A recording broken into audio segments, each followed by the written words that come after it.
Hi everyone. Today we're going to look at the unit circle and finding the exact value of trig ratios using the unit circle. The unit circle is a beautiful thing. It really is. So first of all, what is it? The unit circle is a circle with its center at the origin, 0, 0, and a radius of 1 unit. So that means that our radius is 1 unit. Now that can have, and of course any point on the circle could be written as x comma y because this is on a coordinate grid. All right, so what we're going to start doing with the unit circle is we're going to redefine our primary trig ratios using rotation angles and the unit circle. So let's go back to the fact that the radius is 1 unit and we have some generic point of xy. Okay, and here's our rotation angle theta, let's say. Okay, if we draw a little triangle, reference triangle, this side length would be x and this side would be y. And as we recall, sine of an angle, theta, is equal to y over r when we're now doing rotation angles. And on the unit circle, in particular, r is 1.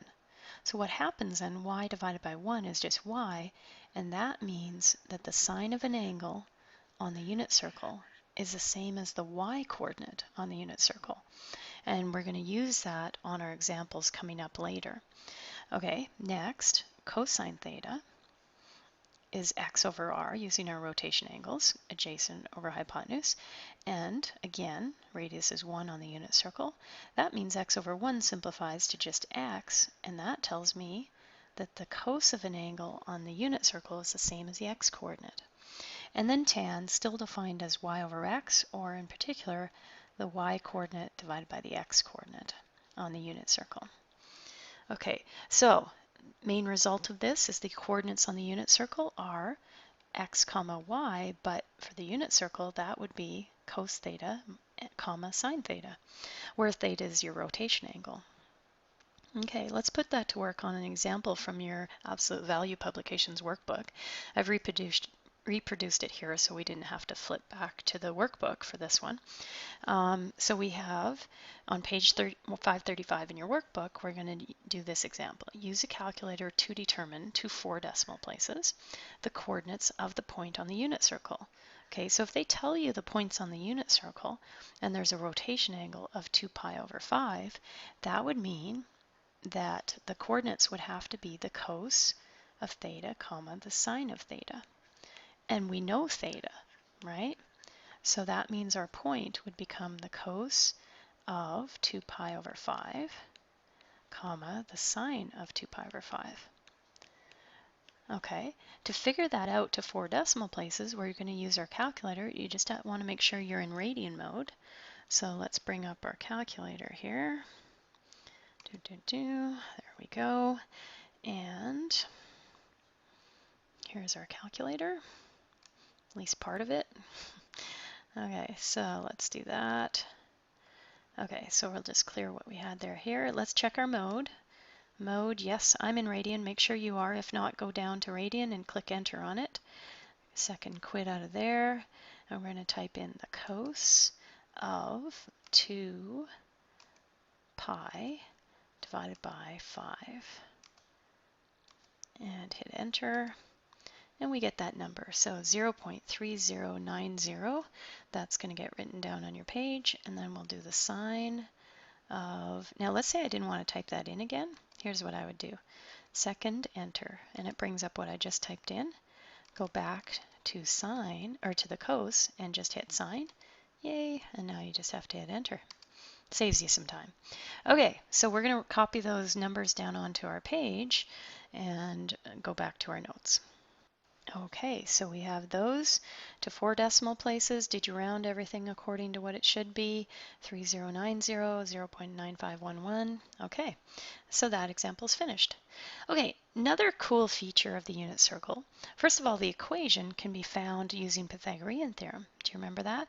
Hypotenuse squared equals the sum of the squares of each of the sides. So going back to our drawing for a minute, we have x squared. This is a right angle triangle, so x squared plus y squared should equal 1 squared, right? And if we do that, 1 squared is just 1, so here is our equation of the unit circle.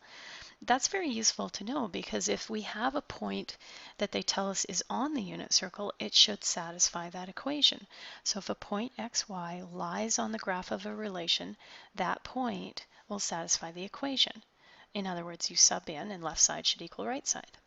So for this workbook example on page 537, they're asking which of the following points lie on the unit circle. If that's the case, they should satisfy the equation x squared plus y squared equals 1. Another way they could throw a question at you is, here's the x value, what's the y, which I believe is our next example. Okay, so we'll substitute 1/2 in for x, 1/2 in for y, because that's our point. And we'll simplify this. 1/2 squared is going to be 1/4, square the top, square the bottom. And we would have 1/4 plus 1/4. When we add these, we add the numerators, not the denominators. The denominators have to be the same. And 2/4 is the same as 1/2. Okay, does not equal 1. So the left side does not equal the right side. So therefore, this point, the point, is not on the unit circle. Okay, let's try the next one. Actually, you guys go ahead and do B and C, and then we'll check back and see if we have the same answer. All right, pause your video and go ahead and work through B and C just like A. Okay, so we should have discovered with both B and C that both those points were on the unit circle, because the left side equaled 1 and the right side was equal to 1. They were equal. So therefore, the points satisfied the equation. Okay, so check your answers, make sure we got the same thing. Awesome. Let's look at the next example. Okay, so this is also taken from your workbook. We have the point P, -1/5, comma y, lies on the unit circle. So again, we know the equation of the unit circle is x squared plus y squared equals 1. Now, little catch here, they say is in quadrant 3.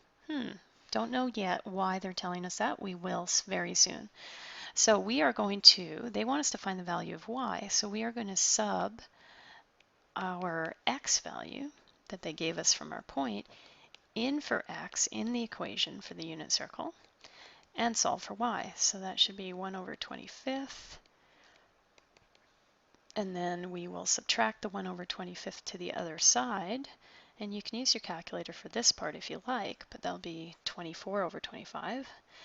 And then we're going to square root both sides. This is where you can't use your calculator anymore because we need to stay exact. So we would square root 24, square root 25, which would be, oh, and plus or minus when we square root both sides, right? Okay, so we would have y equals plus or minus. Now the root of 24 is not a perfect square root, but we could simplify that into root 4 root 6. The root of 25 is a perfect square root, which equals 5. And then finally, the root of 4 is 2 root 6, and then we have over 5. And there's our y value. Now the question is it the positive or the negative? That's why they gave us quadrant 3. Okay, so if we're down here in quadrant 3, would y, that's what we're trying to find, would y be positive or negative? Well, y is negative when we're below the x-axis, so we would want to use the negative answer for our value, and that would be our final answer. Good, let's look at the second part. Point P lies on the terminal arm of rotation angle theta. Okay, so we know it's in quadrant 3. Here's our point P, which is at -1/5, comma, we found this, -2 root 6/5. Okay, here's our rotation angle. Determine the exact value of secant and cotan theta. Okay, well, we didn't need to draw it then because we know secant theta is the reciprocal of cos, right? That's 1/cos. And cos, we know, is x/r. So the reciprocal of that would be r/x. And what's r on the unit circle? That's going to be 1, exactly. Or, better yet, we have the x-coordinate. Never mind, we know this is 1 over the x-coordinate on the unit circle. So all we have to do is take x, -1/5, and reciprocal it. Because remember, on the unit circle, the x-coordinate is the cosine of the function. So just reciprocal -1/5 to get -5/1. So therefore, the secant of theta is equal to -5. Okay, let's try with cotan. Cotan we know is x over y.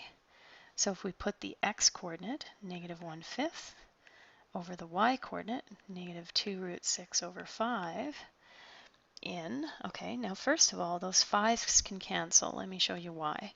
If we multiply top and bottom by 5, and we can do that because that's just a special case of 1, we're not changing the value, that will basically equal 1, that will get those 5's to cancel off. So now we're down, oh, and negative divided by negative will be positive. So now we're down to 1 over 2 root 6. So that's looking pretty good, but they probably want that rationalized. So we would have to multiply top and bottom by root 6 so that we don't have any radicals in our denominator. So we would have root 6 over 2 times 6, root 6 times root 6, which is going to be root 6 over 12, which will equal the cotan of theta. And there we go. Woohoo! Good job. Okay, so that is kind of the preliminary.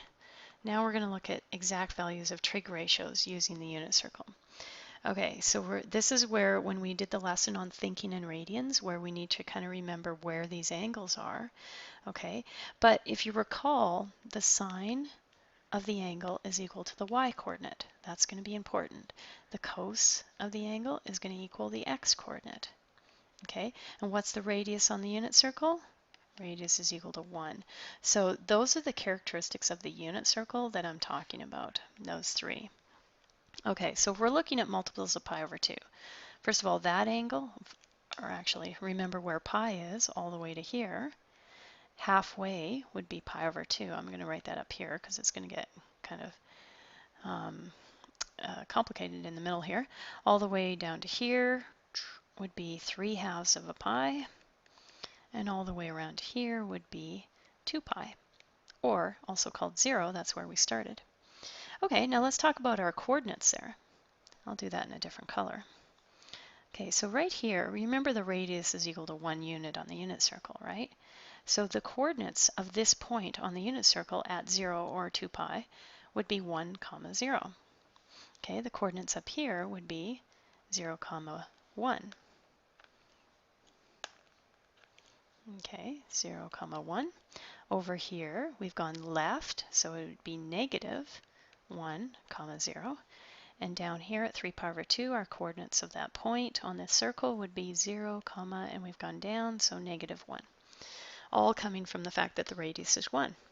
Now, to determine the exact values of some of these locations, we're basically using these three things. Sine of the angle is the y-coordinate, and the cos of the angle is the x-coordinate.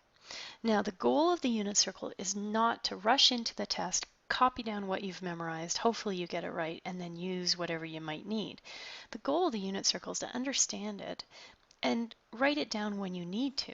So I'm going to actually scroll up so we can't see what we just wrote down, okay? And the idea here is that you're going to go, here's a question, sine pi over 2.